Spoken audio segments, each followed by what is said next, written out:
How to make parrots sit on your shoulder in Minecraft. So first go to a jungle biome and just basically find a parrot right here. So I see one right here.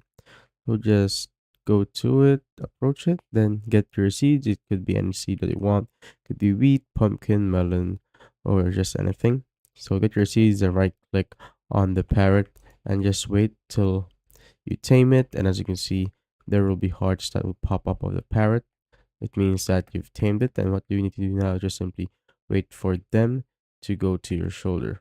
So just go close to them and just simply wait.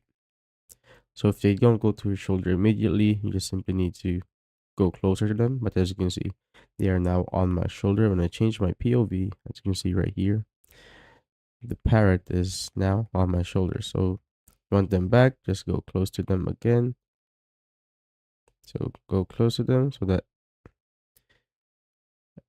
and as you can see, they're now on your shoulder again. That's how you basically make a parrot sit on your shoulder in Minecraft.